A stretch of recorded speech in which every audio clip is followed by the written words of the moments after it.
Alrighty, welcome back everyone. We just talked about that big time game going on in College Station this upcoming weekend. I do have A&M eking out a win in that one. I think it's going to be a little bit back and forth. Definitely could go either way, and whoever walks out with a win has to feel really good about where they are going the rest of the season. But let's get into the rest of the SEC matchups. We just got to the biggest one of the weekend, but there's a couple others that we're going to have to talk about here really quickly, and we're going to roll through this pretty quickly like we did yesterday. But Auburn at Georgia is a huge game for Georgia. Obviously, bouncing back from getting punched in the mouth last week. No other way to put it. So it's going to be a really, really fun game. I think how they respond to this one is going to define who they are. And frankly, they probably have to dominate. If they're going to make their fans feel really good about where they are going forward, they're probably going to have to roll in this game. And then Auburn's in a kind of weird spot. I think Peyton Thorne played okay last week, obviously made the final mistake that was the exact thing that lost them the game, so it makes a difference in his performance. But at the end of the day, played pretty good football for about 3 quarters there. I think when you look at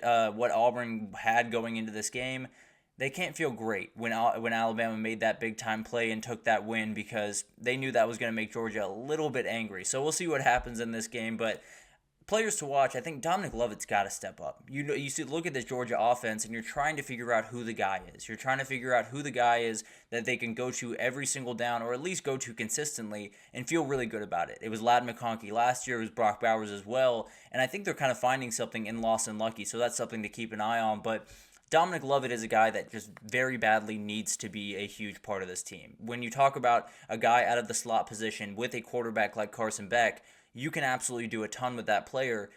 You got to get more from him. There's no two ways about that. And I think this could be a little bit of a turning point for his season. It also could be, he's a little bit disappointing this year and Georgia fans get a little bit upset with where they are. But at the end of the day, I think he's a very important player, and we'll see a lot of number 6 going forward. Raylan Wilson just got a little bit more important in this game, because it sounds like Smile Mondon will not be in this game. No really disclosed reason, so I don't really know what's going on there. But at the end of the day, very talented player in Raylan Wilson, and he's going to have a lot on his plate. Jarquez Hunter is a very, very good running back who's going to be running at you pretty much every day or every down, and it's going to be tough to deal with. There's no two ways about that. He has plenty of guys to go with him, but he's going to have a lot on their shoulders on Saturday. Perry Thompson's a guy that I think Auburn's just got to unlock a little bit more. I think they have plenty of guys, no two ways about that. Keandre Lambert-Smith, Cam Coleman, Malcolm Simmons, all of these guys all over the field, but I think Perry Thompson opens them up a little bit more. And I think when you talk about this offense, there's so much down the field stuff that sometimes you just need a tactician. And I think Perry Thompson could be that guy for this team. So I think he's really important to just keep the chains moving. Be that third down guy. Be the guy that can make that catch for 5, 6, 8 yards and make things a little bit easier for you on third down, or at least get that first down on third down. So going to be awesome to watch this player unfold the rest of the season. And then you got Jalen McLeod. He is such a good player on the interior of that defense for Auburn. And frankly, when you face that Georgia offensive line, you're going to have to play elite football. There's no two ways about that. If you're not going to be able to shed a block and put Trevor Etienne or whatever running back is coming at you on the ground, Georgia's going to run all over you and take over this game. And I almost promise you that they will not stop until they absolutely bury you. So it's going to be awesome to watch this one unfold. But Jalen McLeod might be the most important player for Auburn in this one. And then you got keys to the game. We're going to figure out what Georgia's really about. When you talk about Georgia, obviously, they haven't lost a regular season game since 2020.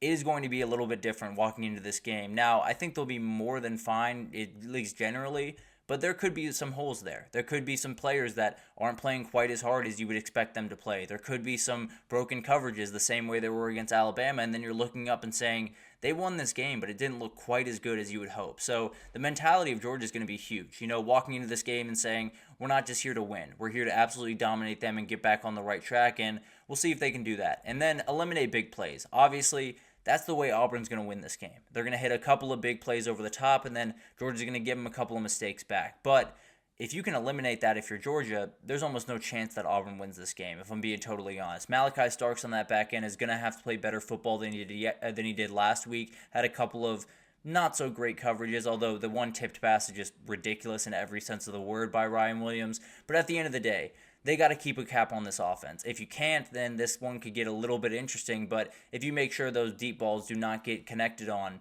it's going to be a long day for Auburn. And then the O-line versus D-line battle is going to be really interesting. Georgia's O-line did not play well last week. I don't think I need to tell you guys that, but they badly need to bounce back. Auburn averaged 3.3 yards per carry last week. They both need huge performances this week, and frankly, they're both really good defensive lines on the other side. So it's going to be a lot to handle, and frankly, I just think Auburn's catching Georgia at the worst possible time. I think if Georgia was to win that game, come back, get an emotional win, maybe you have a little bit more of an opening here, but Georgia's going to be locked in for this one. I feel very confident in that, and I think they're going to just bury Auburn and get their fans back in on this season, back excited about what they can do. Then we got this game, and I think a lot of people are talking about it. A lot of people are very interested in what's going to happen here. It's a huge moment for Lane Kiffin. There's no two ways about that. You saw what happened last week. There are about 1 million questions about what this team is going to be going forward after last week. He has to be able to answer all of the questions. He has to be able to put together a really good offensive game plan. He has to be able to help out this offensive line against a ridiculous pass rush that we'll talk about here in a second. He has to be able to do these very, very important things as they move forward this season, and especially on Saturday, if he doesn't want his season to effectively end on Saturday. So it's going to be really interesting to watch this one unfold. I think it sounds like South Carolina might get Lenore Sellers back. A little bit up in the air right now. I expect him to be on that field, but we'll see what happens there. Definitely will change that game one way or the other. Juice Wells is a guy I want to talk about here for a second because he's going to get a lot of work on Saturday. I can absolutely promise you that. There are going to be cornerbacks in his face. He came over from South Carolina to Ole Miss, and South Carolina players and fans do not like this guy very much. I'll just be totally honest with you guys. There will be corners that are going to play press coverage against Juice Wells and absolutely jam him at the line. I can absolutely promise you that. He is going to take a little bit of a beating, and we'll figure out if he can handle it. We'll figure out if he can be the wide receiver 2 that Ole Miss badly needs in this game, and we'll figure out if he can handle all of the craziness that's going to be around him in this weekend, and it'll be a lot to handle. There's no two ways about that. Chris Paul Jr. is another guy to watch because you talk about the South Carolina offense.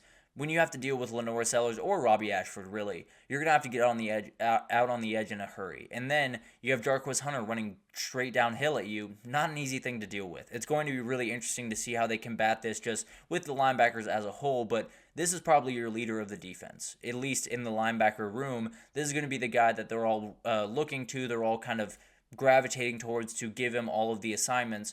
It's going to be really interesting to see what he can do, especially in that atmosphere. It's going to be really tough and probably one of the bigger challenges he's faced all his career. Then you got Rocket Sanders over there on the offensive side of the ball for South Carolina.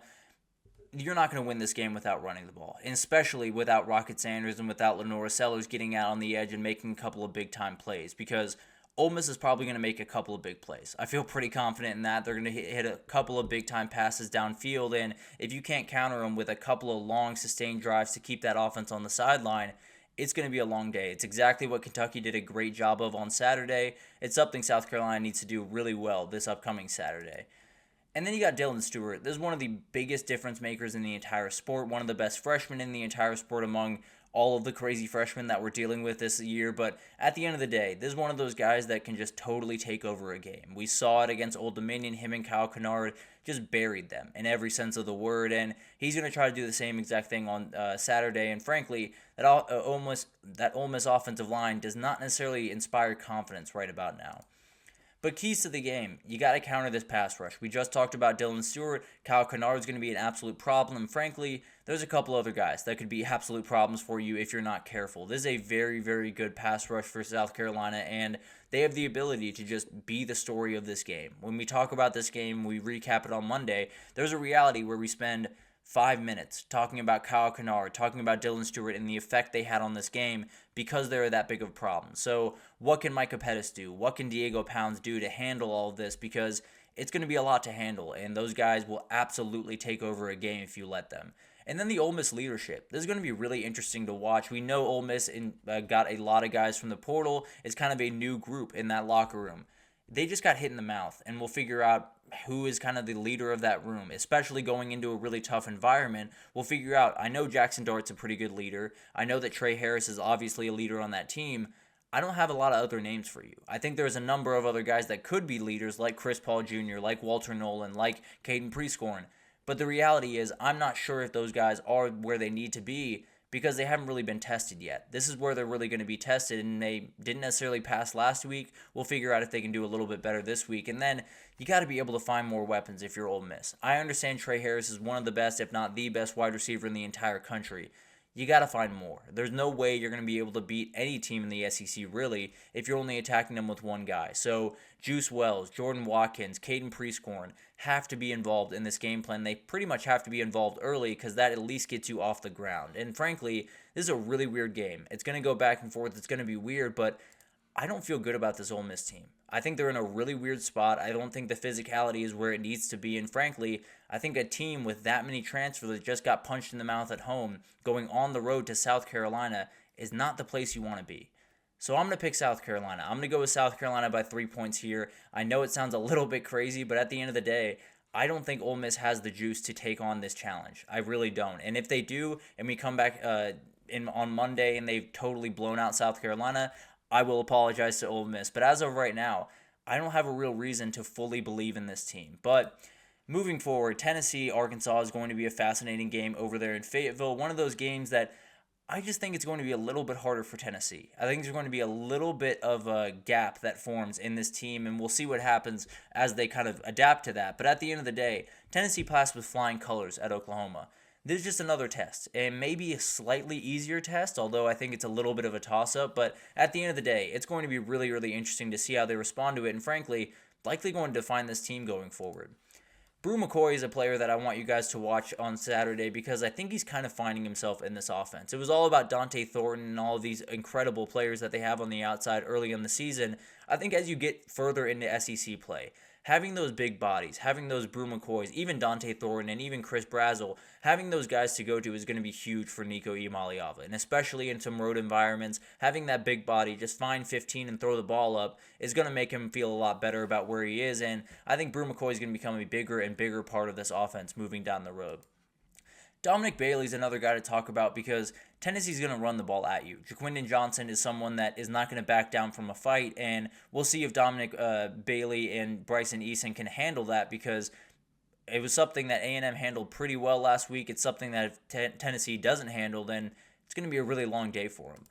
And then you got Jaquindon Jackson, one of the best running backs in the entire country right now, just doing incredible things for that Arkansas offense, and frankly, he might just be in the entirety of that offense right about now. So he's someone that's going to be hugely important in this game. And frankly, I think we all understand the best defense for a Tennessee offense is just keep them on the sideline. Make sure the ball is not in their hands, and then we'll deal with it once it is. So it's going to be huge for this team to just sustain drives and Jaquindon Jackson to get 4 yards, 3 yards, 2 yards, and just keep the chains moving and keep rolling down the field. And then you got TJ Metcalf on that outside. He's had a number of picks this year. I believe he's had at least 3, maybe even 4. If he gets a pick in this game, if he can rattle Nico Iamaleava, maybe things start to form. Maybe there's a little bit of a gap that you can take advantage of if you're Arkansas, but you got to force that mistake. I think TJ Metcalf is the guy that could possibly do that, and then maybe things get a little bit more interesting in this game. Keys to the game, I think Tennessee's run defense is going to be huge. Arkansas is going to run the ball. Tennessee has been incredible against the run. This is by far the best run team that they've faced. No doubt about that. They've only given up 43 yards per game, but at the end of the day, Jaquindon Jackson, Taylon Green are going to be a problem, and we'll figure out how well they can handle it. I think they'll be more than fine, but we'll see if there's a couple of gaps that form there.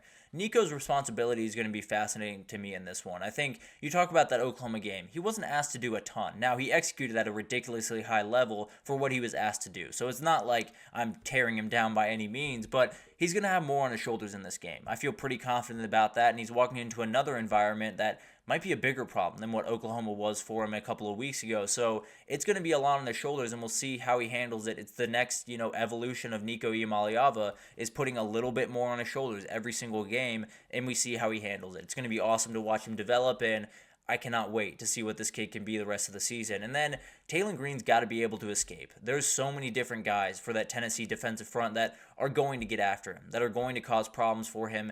And he's going to have to make a couple of plays that are just outright ridiculous in this game. He's going to have to make a couple of plays like Kyron Drones was able to make against Miami, or a couple of plays that you just extend plays and then that defense is a little bit out of position, you hit that big play downfield. That's what Arkansas needs in this game, and if they don't get it, then it's going to be a long day for Taylon Green and this entire offense.